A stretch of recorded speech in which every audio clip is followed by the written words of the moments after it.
Waalaikumsalam. Alhamdulillahilladzi bi ni'matihi tatimmu shalihat. Asyhadu an la ilaha illallah wahdahu la syarika lahu wa asyhadu anna Muhammadan 'abduhu wa rasuluhu wa shafiyyuhu wa khalilih sallallahu alaihi wasallam wa ala alihi wa sahbihi wa man sara ala nahjihi ila yaumil فإن أصدق الحديث كلام الله وخير الهدي هدي محمد صلى الله عليه وسلم شر الأمور محدثاتها وكل محدثة بدعة وكل بدعة ضلالة وكل ضلالة في النار. Ma'asyiral muslimin wal muslimat dan masyarakat yang sudah senantiasa mendapatkan nikmat taufik, hidayah, kasih sayang, ampunan serta perlindungan dari Allah Subhanahu wa taala.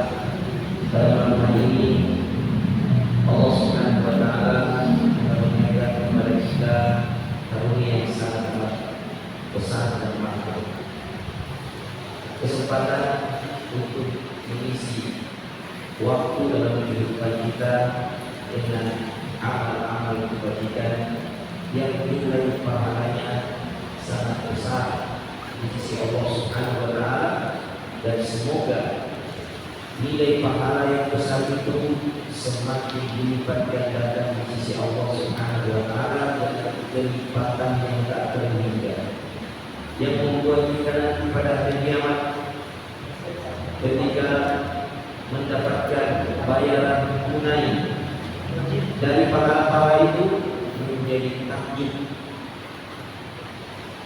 menjadi kagum, dan hati kita penuh dengan kegembiraan. Allah Subhanahu wa taala berfirman di dalam Al-Qur'an, "Innama tuwaffawna ujurakum yaumal qiyamah." Hanya saja balasan kalian akan disempurnakan pada hari kiamat nanti. Faman zuhziha 'anil nar wa udkhila jannah faqad faz wa mal hayatud dunya illa mata'ul ghurur.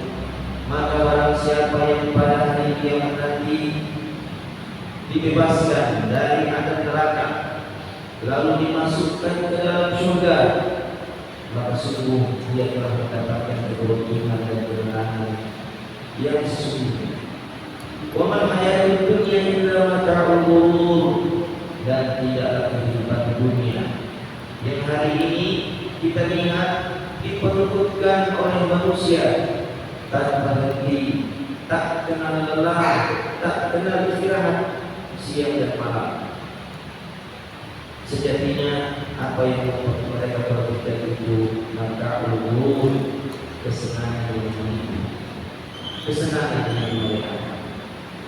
Ketika kesenangan itu sirna, mereka kaget, ternyata mereka tidak mendapatkan manfaat apapun dari dunia yang telah membuat mereka terlena. Walhamdulillah. Ma'asyiral muslimin rahmati Allah Subhanahu wa taala, kalau bukan hidayah dan taufik dari Allah, barangkali dunia yang kita miliki akan membuat kita terlena. Dan pada akhirnya panggilan Allah yang berkumandang itu tidak akan kita penuhi.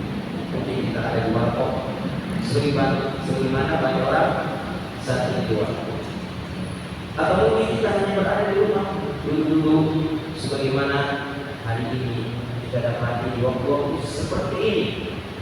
Masih banyak yang duduk-duduk santai di rumahnya dan duduk melakukan salat. Alhamdulillah Allah memberikan karunia itu kepada kita. Maka syukurilah agar karunia itu semakin ditambah oleh Allah Subhanahu wa taala. Makin tua lagi, makin tua makin jadi. Lama makin tua makin bersantai. Jadi ibadahnya, jadi ketaatannya makin tua makin taat kepada Allah Subhanahu wa taala. Makin tua makin tekun beribadah kepada Allah. Makin tua makin serius dia mengkaji mendalami agama. Nah, mati bersantan, ya santan ini bisa dari kehidupan ini. Apa sih intisari dari kehidupan ini? Intisari dari kehidupan ini, santan kehidupan ini adalah kepatuhan dan ketaatan kepada Allah Subhanahu wa taala. Kalau kelapa tidak ada santannya, tidak berguna, tidak bermanfaat. Kalau hamba tidak ada kepatuhan dan ketaatannya kepada Allah, itu hamba tidak ada gunanya. Nah, ma'asyiral muslimin dirahmati Allah Subhanahu wa taala. Ayat yang akan kita tadabburi ini menceritakan tentang sekelompok jin, masya Allah, yang demikian patuh, demikian sungguh-sungguh mendengarkan ayat-ayat Allah Subhanahu wa taala yang dibacakan oleh Rasulullah sallallahu alaihi wasallam. Maka ayat ini surah yang terdapat dia di dalamnya dinamakan dengan surah Al-Jin. Surah Al-Jin karena ada sekelompok jin yang fokus, sungguh-sungguh dan serius mendengarkan ayat-ayat Al-Quran. Mereka juga makhluk seperti kita, hamba Allah yang mukallaf. Mereka dituntut untuk menjalankan syariat agama, dan agama yang terakhir menyempurnakan seluruh agama adalah Islam. Maka mereka juga dituntut untuk memeluk Islam dan menjalankan syariatnya secara sempurna sebagaimana manusia dituntut seperti itu pula. Pada permulaan ayat ini, ma'asyiral muslimin, Allah Subhanahu wa taala berfirman, "A'udzubillahi minasyaitonir rajim. Qul uhiya ilayya annahu istama'a nafarun minal jinni faqalu inna sami'na Qur'anan 'ajaba." Qul, katakanlah wahai Muhammad, telah diwahyukan kepada. Berarti Allah Subhanahu wa taala mengabarkan kepada nabinya melalui wahyu. Apa isi wahyunya? Annahu istama'a nafarun, bahwasanya telah fokus mendengarkan, telah sungguh-sungguh mendengarkan, nafarun, sekelompok, berarti tidak satu. Para ahli tafsir menyebutkan angka-angka tertentu. Ada dua angka yang disebutkan. Pertama, bahwa jumlah mereka itu ada 7 jin. Selebihnya mengatakan ada 9 jin. Apapun jumlahnya, ma'asyiral muslimin, yang jelas mereka adalah sekelompok lebih daripada satu. Istama'na farun minal jin, mereka fokus mendengarkan. Apa yang mereka dengarkan? Al-Quran. Lalu mereka berkata, faqalu inna sami'na Qur'anan 'ajaba. Sungguh kami telah mendengarkan Al-Quran yang sangat amat ajaib, sangat amat mengagumkan, sangat amat mengesankan. Andai saja di ma'asyiral muslimin kamu terkesan dan takjub mendengarkan Al-Quran, lantas kita manusia mengapa tidak? Allah Subhanahu wa taala telah mengutamakan manusia, ras manusia, mengutamakan, mengunggulkan, memuliakan ras manusia dibandingkan ras jin. Apa dalilnya bahwa Allah mengutamakan, mengunggulkan manusia dibandingkan jin? Ada dalilnya? Ada dalilnya? Ada. Bahwa Allah Subhanahu wa taala hanya memilih para nabi dan rasul dari kalangan manusia. Allah memilih para nabi dan rasul kalangan manusia saja Allah tidak memilih para nabi dan rasul dari bangsa ini. Subhanallah. Dan sebelumnya ada masyarakat muslimin. Dulu Adam alaihissalam ada imam junior, seniornya ada malaikat, ada jin. Tetapi meskipun Adam alaihissalam adalah makhluk junior baru, tetapi dua kakaknya disuruh sujud kepada Adam alaihissalam. Maka sujudlah para malaikat. Adapun raja jin iblis enggan sujud kepada Nabi. Perintah Allah Subhanahu wa taala kepada malaikat dan kepada iblis untuk sujud kepada Nabi Adam itu sebentuk pengagungan, penghormatan, kemuliaan bangsa manusia dibandingkan bangsa. Yang ketiga, ma'asyiral muslimin, yang diamanahkan untuk mengatur dunia ini dengan syariat Allah SWT. Malaikat bukan, jin bukan juga. Yang diamanahkan untuk mengatur bumi ini dengan syariat agama Allah sebagai khalifah adalah manusia. Nah, ini sebenarnya pengutamaan Allah, kemuliaan Allah kepada manusia dibandingkan. Kalaulah jin ma'asyiral muslimin kagum terkesima, takjub ketika mendengarkan Al-Quran, lantas kenapa manusia ini? Apanya yang membuat jin itu takjub ma'asyiral muslimin? Suara tilawahnya. Kalau manusia sekarang ya sebatas suara tilawah. Oh, bagus sekali. Banyak suaranya, nadanya, maka mereka berlomba-lomba untuk memperindah suara dan nada. Sebenarnya tidak tercela ma'asyiral muslimin. Itu adalah perkara yang bagus. Namun kalau hanya sebatas itu saja, memperindah suara dan nada, sebatas itu saja, tidak lebih dari itu, ini tercela ma'asyiral muslimin. Ini benar. Ketika seseorang tidak ada motivasi di dalam dirinya, tidak ada keinginan di dalam dirinya untuk mengetahui kandungan makna, dia hanya fokus semata pada keindahan tilawah, suara dan nada. Ini tidak demikian ma'asyiral muslimin. Yang mereka kagumi apanya? Ayat keduanya, yahdi ila rusydi fa'amanna bi wa lan nusyrika bi rabbina ahada. Yang mengagumkan dari Al-Quran itu ma'asyiral muslimin adalah petunjuk. Dan seseorang tidak akan dapat memahami petunjuk yang terkandung di dalam Al-Quran yang sangat amat ajaib dan sangat amat mengagumkan itu kecuali dia memahami Al-Quran.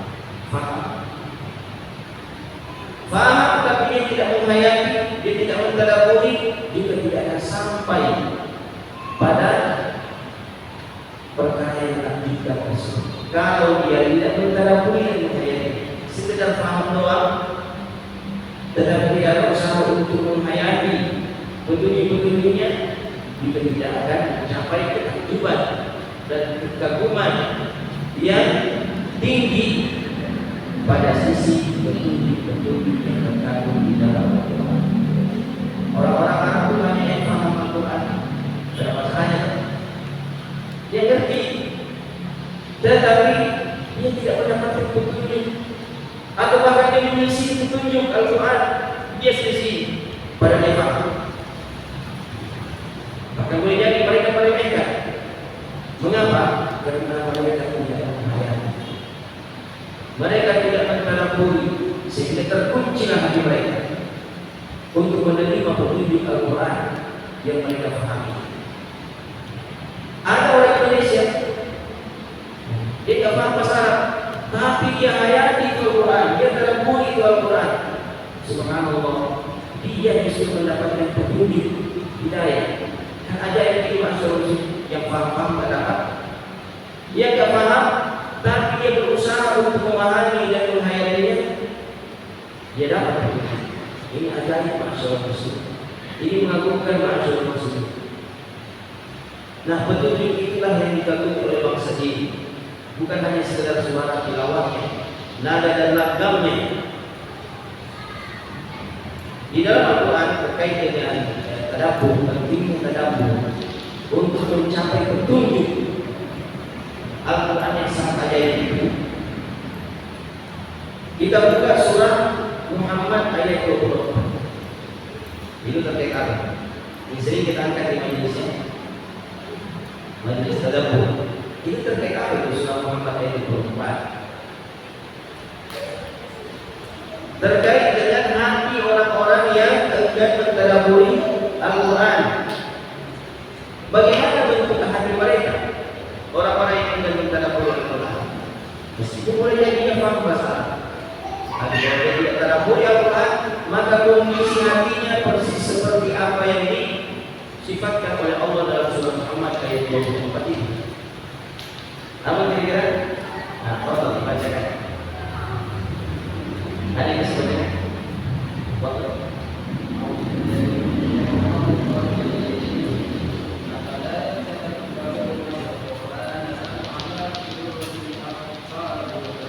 Ya, artinya maka tidaklah mereka mendengar Al-Quran ataukah mereka tidak terkunci. Apakah mereka tidak menghayati Al-Quran, tidak mentadabburi Al-Quran, atau hati-hati mereka sudah terkunci? Subhanallah. Artinya apa masyarakat muslimin? Artinya orang-orang yang enggan mentadabburi Al-Quran, enggan menghayati Al-Quran, pada dasarnya hati-hati mereka itu telah terkunci. Dan jika hati telah terkunci, itu artinya tertutuplah untuknya hidayah. Alhamdulillah. Celakalah seseorang jika dia tidak mendapatkan hidayah dari Allah Subhanahu wa taala. Pastilah dia akan tersesat. Yang menjamin seseorang tidak tersesat masyarakat muslimin adalah hidayah. Dan hidayah itu ada di dalam Al-Quran dan sunnah Rasulullah SAW. Oleh karenanya Rasulullah SAW bersabda, "Taraktu fikum amrayni ma in tamassaktum bihima lan tadillu abada, kitaballahi wa sunnah." Telah aku wariskan kepada kalian dua perkara, sepanjang kalian berpegang teguh pada dua perkara itu, kalian tidak akan sesat selama-lamanya. Kitabullah dan sunnah Rasulullah. Maka sikap berpegang teguh itu dimulai dengan mentadabburi ayat-ayat Allah Subhanahu wa taala, menghayati ayat-ayat Allah Subhanahu wa taala. Masyaallah muslimin rahmatullah Subhanahu wa taala. Al-Imam Al-Baghawi rahimahullah berkata ini mengatakan bahwasanya sekelompok ini yang dimaksudkan pada ayat ini telah lampau penjelasannya, telah lewat penjelasannya di dalam surah Al-Ahqaf ayat 29. Jadi dua ayat ini semakna masyaallah muslim. Surah Al-Ahqaf ayat 29 dengan surah ini ayat 1 dan seterusnya itu menceritakan tentang peristiwa yang serupa, tentang sekelompok ini yang diutus oleh Allah, dikirim oleh Allah kepada Rasulullah SAW untuk mendengarkan Al-Quran. Dalam surah Al-Ahqaf ayat 29 Allah mengatakan, "Wa insafna ilaika nafaran minal jinni yastami'una al-Qur'an falamma hadaru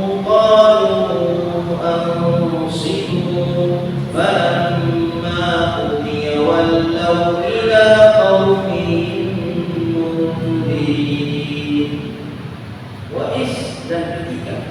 Dan ingatlah ketika sarafna ilaika, kami giring kepada, kami arahkan kepada Muhammad sallallahu alaihi wasallam nafaran minal jinni, sekelompok dari bangsa jin, yastami'una al-Qur'an, mereka itu fokus mendengarkan Al-Quran. Falamma hadaruhu, ketika mereka hadir di majelis Rasulullah untuk mendengarkan Al-Quran, qalu, mereka berkata kepada sesamanya, karena mereka berkelompok yang jumlahnya ada yang mengatakan berapa? 7, ada yang mengatakan berapa? 9. Mereka berkata kepada temannya, amsiku, diam kalian. Yang bisa jadi ini menunjukkan bahwasanya ada bermajlis, khususnya majlis Al-Quran adalah al-insaf, diam, tenang. Maka para ulama dahulu itu kalau ada yang memiliki pena itu dikasih mundur di belakang. Padahal kalau memiliki pena seperti Abi Bakar dan Sufyan Tsauri, Allah Taala, kalau ada yang putar-putar penanya kan, sementara dalam majelis maka disuruh itu untuk memuliakan majelis ilmu. Kalau Imam Malik memuliakan majelis ilmu, sebelum bermajelis beliau merapikan pakaiannya, menggunakan parfum dengan tampilan yang layak, bersih, wangi, lalu kemudian beliau membuka majelis. Nah, ini memuliakan majelis ilmu Al-Quran dan Sunnah Rasulullah SAW. Nah, kalau ada seminar ekonomi, antum mau datang ke seminar ekonomi, Allah Rasul, belum mandi, tusuk rambutnya, mau, nggak mau lah. Kira-kira yang mana lebih agung sebenarnya? Majelis Al-Quran di masjid atau seminar ekonomi di hotel tertentu? Yang mana lebih agung sebenarnya? Yang tertua majelis. Nah, kalau majelis ilmu di masjid ada apa adanya, subhanallah. Tapi kalau seminar ekonomi, rapinya, harumnya, wanginya, persiapannya luar biasa, mengkilap semuanya. Ini Anda menghargai yang mana sebenarnya? Anda menghargai hotel atau Anda menghargai rumah Allah, masjid? Anda menghargai ilmu ekonomi atau Anda menghargai dalam Allah subhanahu wa ta'ala? Anda hargai semua. Maka orang-orang beriman ma'asyarul muslimin, ketika bermajelis itu dia harus menampakkan kesopanannya, penghargaannya, pemuliaannya terhadap Al-Quran yang dia pelajari.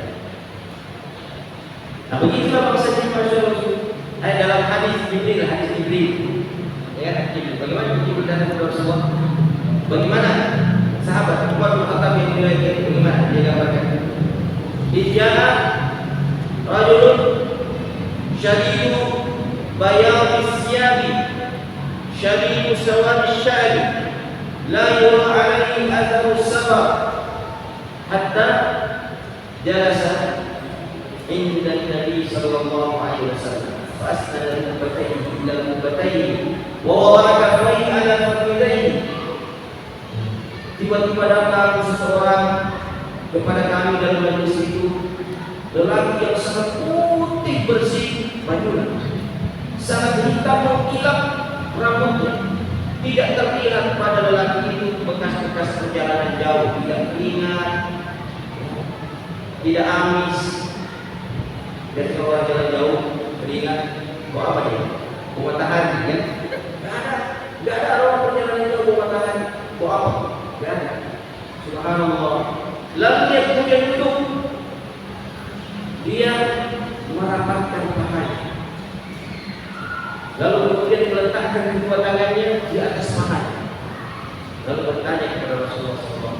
Itu gambaran bagaimana dia dan bagaimana malaikat Jibril ketika datang ke majelis Rasulullah mengajarkan kepada para sahabat bagaimana adab ketika menghadiri majelis ini, berpakaian yang bersih, berpenampilan yang rapi dan memiliki aroma yang sedap atau wangi.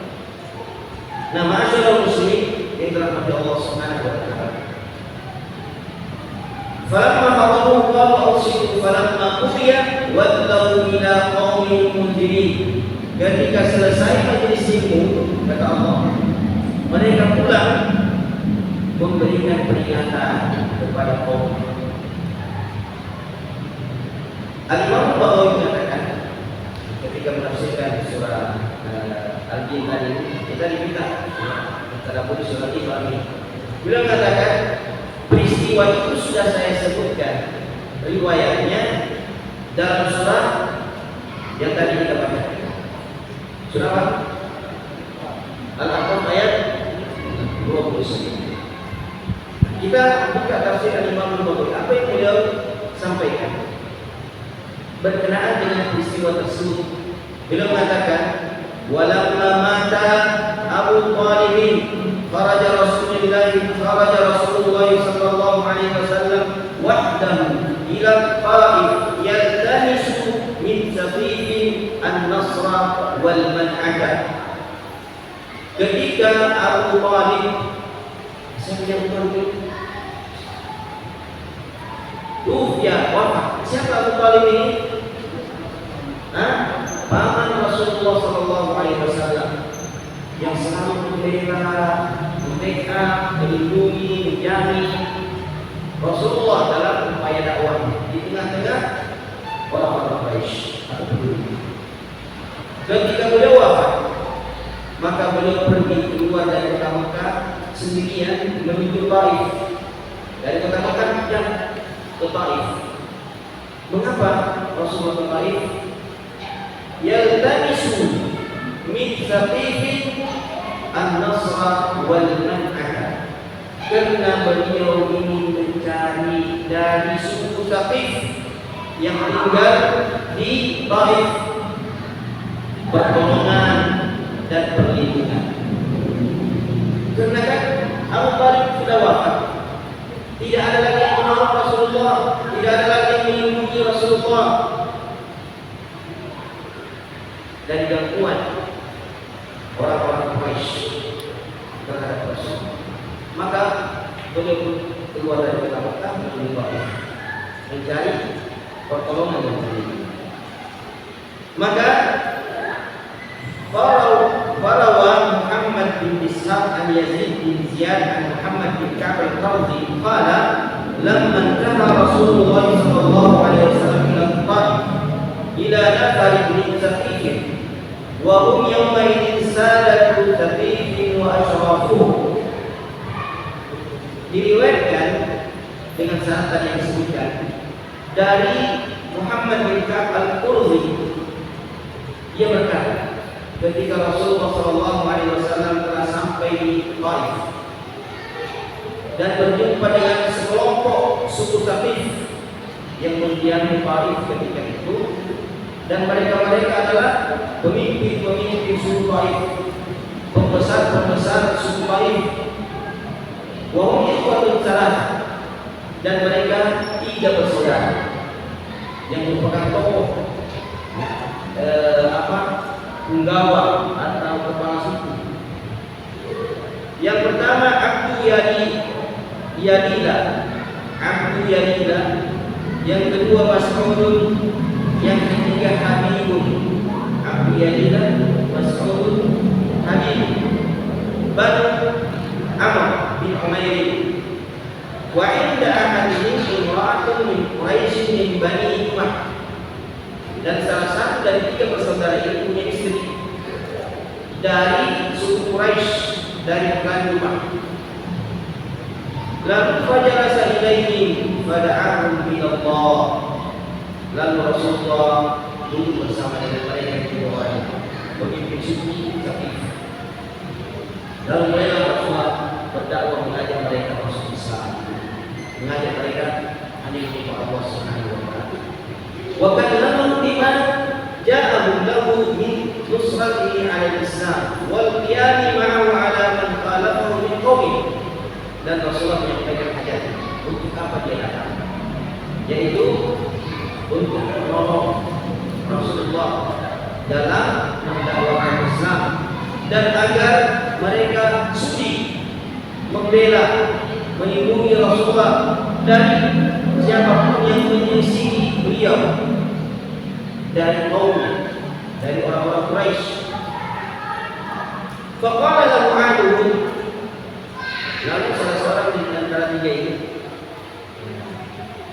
mengatakan kepada Rasulullah, huwa yamutu siyabal Ka'bah, itu sudah merusak kiswa Ka'bah, pembungkus Ka'bah.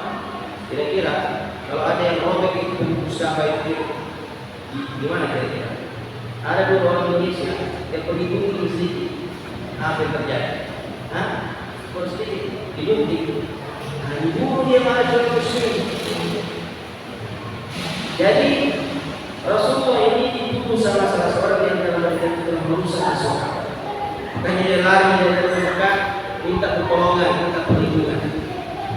Itu seperti itu. Lalu kemudian dia berkata, "Inna Allahu arsalaka, inna Allahu arsalaka." Jika kamu ini memang diutus oleh Allah, ya Anda tidak perlu datang ke sini. Minta bantuan. Wa qala ma wajada Allahu ahadan yusiru ghairan. Ini pertanyaan kepada Anda. Apakah Allah tidak menemukan orang lain untuk dia utus sebagai Rasul selain Anda? Kayaknya saat ini. Kenapa yang seperti ini utus datang dalam kondisi ketakutan, minta perlindungan, minta bantuan, ya. Apa ada orang lain yang dipilih oleh Allah selain Anda? Berkata dia, wallahi ma ukallimuka kalimatan abada. Demi Allah, saya tidak mau ngomong sama kamu. Meskipun satu kalimat. Dan dia sudah mengumumkan. La in kunta rasulan min Allah kama taqul la anta a'zamu khataran min an arudda 'alaika al-kalama.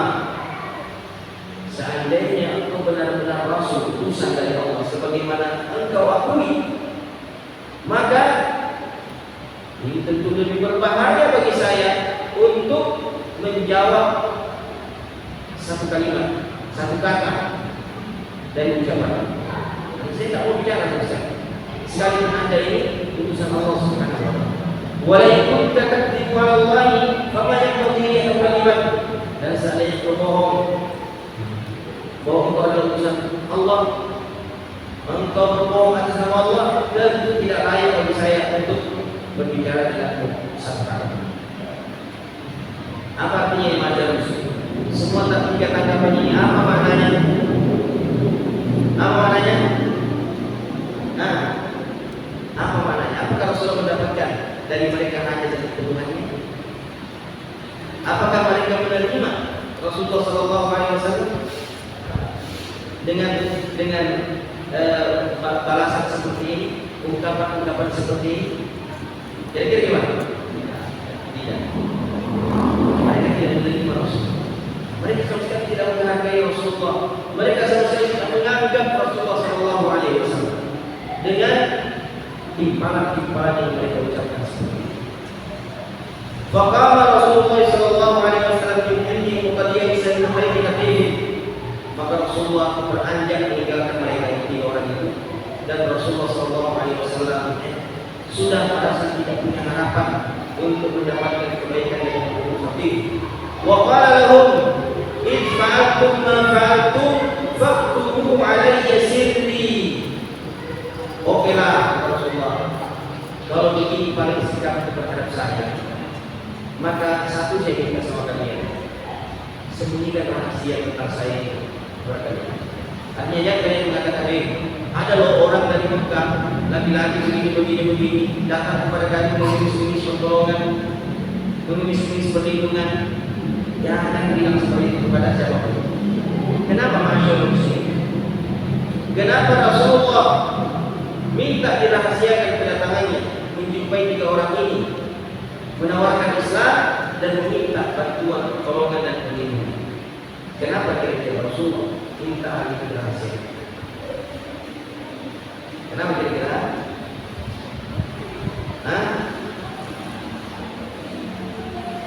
Alasannya ma'asyiral muslimin, agar orang-orang Quraisy di Mekah sana tidak semakin nekat mengganggu Rasulullah SAW, tidak semakin lancang mencela dan menghina Rasulullah SAW.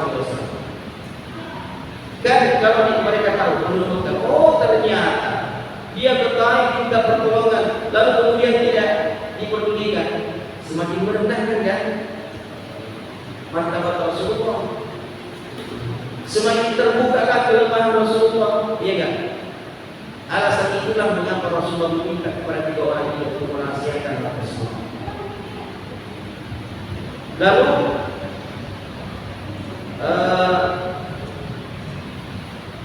tiga orang ini tidak melakukan, tidak memenuhi permintaan Rasulullah SAW. Wa amara bihi sufarahu wa 'abidahu yasubbunahu wa yasihuna bihi hatta ijtama'a alaihi an-nas. Bahkan 3 orang ini yang kompor-kompor di anak muda, orang-orang bodoh, orang-orang yang tidak terpelajar, orang-orang yang tidak terdidik di antara mereka, kompor-kompor untuk melecehkan Rasulullah SAW, sehingga anak-anak kecil, anak-anak remaja dan orang-orang yang tidak terdidik itu mengambil batu dan melempari Rasulullah SAW. Ketika Rasulullah keluar meninggalkan Mesir, dilempari sampai keluar dari Taif. Rasulullah dilempari terus sampai berdarah-darah betis Rasulullah SAW. Wal jauhu ila ha'udin Utbah wa Syaibah di Manai Rabi'ah, sampai kemudian Rasulullah terdesak dan pada akhirnya berlindung di kebun Utbah dan Syaibah, 2 putra Rabi'ah, berlindung di kebun. Wa huma fihi faraja anhu sufaha'u taqifin man kana tabi'an. Dan pada saat itu Rabi'ah dan Syaibah, Utbah dan Rabi'ah, Utbah dan Syaibah ibn Rabi'ah bertepatan ada di kebun tersebut. Ketika Rasulullah masuk berlindung, dia ada di situ. Ketika anak-anak remaja, anak kecil dan orang-orang yang tak terdidik itu melihat bahwa si pemilik pun ada, mereka pulang kembali, meninggalkan Rasulullah SAW yang berlindung dan bersembunyi dalam kebun tersebut. Fa'amila ila dhilli habdatin min 'inabin fajalasa fihi. Lalu Rasulullah SAW berusaha duduk dan mencari satu utas tadi tempat merambatnya anggur, ya? Tempat merambatnya anggur.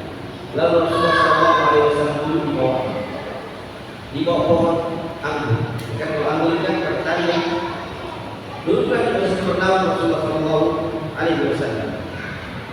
Lalu Rabi'ah dan saudaranya dari Rabi'ah, kedua putra Rabi'ah itu memperhatikan lelaki asing masuk dalam tubuhnya. Wa yarayani ma lam yakun sufani taqifun, dan mereka menyaksikan apa yang didapati oleh Rasulullah dari ulah penduduk Taqif. Kemudian dia mendengarkan Rasulullah SAW berdoa. Apa yang dikatakan oleh Rasulullah? Allahumma inni ashku ilayka dha'fa quwwati wa qillata hilmi wa hawani 'ala an-nas anta arhamur rahimin. Ya Allah, aku mengadukan kepadamu kelemahan diriku dan sedikitnya kemampuanku untuk berlindung, membela diri, dan aku mengadukan kepadamu ya Allah kelemahan diriku menghadapi manusia. Anta Ar-Rahmanur Rahim, engkau adalah Tuhan yang Maha Pengasih dan Maha Penyayang. Anta Rabbul Mustawafin, engkau adalah Tuhan bagi orang-orang yang lemah tertindas. Wa anta Rabbi, dan engkau adalah Tuhan. Ila man tabi'uni, kepada siapa engkau akan serahkan diri ini? Ila ba'idin yatajafhamuni, apakah kepada orang yang jauh yang berlaku jahat kepadaku? Au ila aduwin wallatahu amri, apakah engkau akan serahkan diri kepada musuhku yang akan menguasaiku? Illam yakun bika alayya ghadabun fala ubali, seandainya bukan karena aku khawatir kemurkaan atas diriku, maka urusan ini aku tidak peduli. Rasulullah tidak peduli dengan dakwah. Seandainya bukan karena Rasulullah takut terhadap kemurkaan Allah Subhanahu wa taala kepadanya. Walakin afiyataka hiya awsa'uni, tetapi ampunanmu ya Allah lebih luas yang aku butuhkan. A'udzu bi nuri wajhika alladhi asyraqat lahu adh-dhulumat, aku berlindung kepada cahaya wajahmu yang telah menerangi seluruh kegelapan. Wasaluka alaihi amrud dunya, yang dengannya urusan-urusan dunia ini bisa membaik. Wal akhirah, dan urusan-urusan akhirat ini pula. Min an yanzila bi ghadab aw yahilla alayya faqat, agar aku tidak ditimpa kemurkaan dan kemarahan. Lakal hubba hatta tarda wa la hawla wa la quwwata illa bik, kepadamu aku mengeluh ya Allah sampai kau ridha, dan tidak ada daya dan upaya kecuali dengan kekuatanmu. Lalu kemudian dikatakan di sini, falamma ra'atna rabi'an ma jariyatan marrat lahu rahimahuma fada'awa gulaman lahuma nasraniyan qalu Addas. Maka ketika dua putra Rabi'ah itu melihat Rasulullah SAW dalam kondisi yang mengenaskan dan kalimat-kalimat doanya yang mengesankan itu, maka dia pun menjadi simpati dan kasihan. Maka dia panggil menjadi keturunan. Namanya Addas, seorang yang beragama Nasrani. Lalu dia beritakan, ambil itu setangkai anggur, taruh di piring dan hidangkan kepada lelaki, pergi ke sana. Maka Addas ambil anggur, taruh di piring, lalu pergi kepada Rasulullah SAW dan menawarkan kepada silakan dimakan oleh Allah. Ketika Rasulullah hendak makan, dia mengucapkan Bismillah. Maka Addas kaget luar biasa. Kalimat ini tidak diucapkan oleh orang biasa. Kalimat ini hanya diucapkan oleh para utusan, para nabi.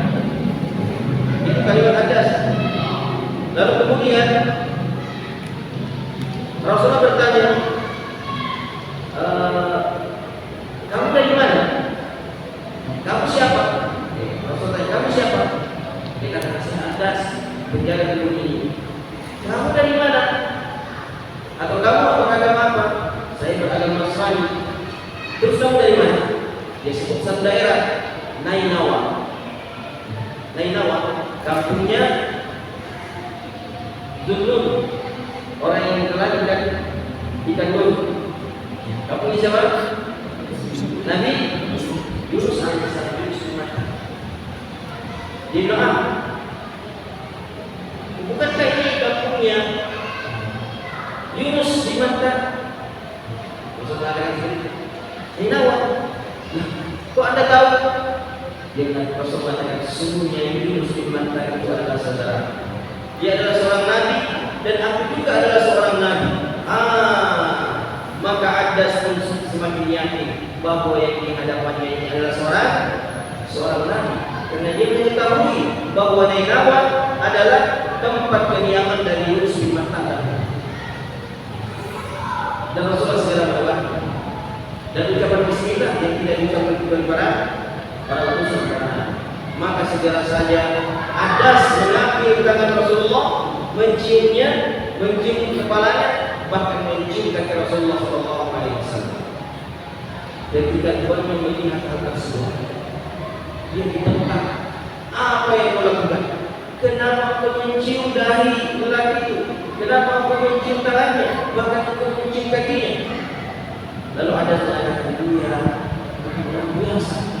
Dia ini adalah orang yang sangat istimewa di golongan ini. Dia adalah dosa. Maka kami berkata dia seperti itu. Maka kita kami buat penerang yang mengatakan sesungguhnya agama itu lebih baik daripada agama yang disebutkan. Lalu dibantah Anda kalau sesungguhnya agama yang dibawa oleh ini lebih baik daripada seluruh agama yang ada. Yang menyempurnakan agama ini. Nah, masyaallah muslimin dan Allah Subhanahu wa taala. Maka keluarlah Rasulullah pada akhirnya dari Taif setelah peristiwa tersebut. Lalu dalam perjalanannya Allah mengirimkan kepada Rasulullah SAW sekelompok bangsa jin untuk mendengarkan Al-Quran. Karena penduduk Taif menolaknya, maka Allah mengutus bangsa jin untuk mendengarkan apa yang hendak disampaikan oleh Rasulullah SAW. Nah, ini tentu sebentuk hiburan yang bagi Rasulullah SAW. Kalau penduduk Taif tidak menerimanya, maka ada bangsa lain yang akan menerima apa yang disampaikan oleh Rasulullah SAW. Nah, masyaallah muslimin yang dirahmati Allah Subhanahu wa taala, ada peristiwa yang lain yang berkenaan dengan ayat ini disebutkan oleh Imam Ibnu Katsir, tetapi waktu sudah masuk, insyaallah kita akan menyebutkan peristiwa yang lain itu pada kesempatan berikutnya. Demikian masyaallah muslimin apa yang dapat kita sampaikan dari pelajaran-pelajaran yang terkandung dari ayat yang telah kita tadabbur ini. Semoga memberikan kesan positif di dalam hati kita dan semakin menambah semangat kita untuk lebih patuh, lebih taat kepada Allah Subhanahu wa taala hingga ada yang menuntut kita dalam keadaan khusyuk. Kita sempurnakan majelis ini dengan membaca doa Fatihah majelis. Subhanallah wa bihamdihi, asyhadu an la ilaha illa anta, astaghfiruka wa atubu ilaik. Wassalamualaikum warahmatullahi wabarakatuh.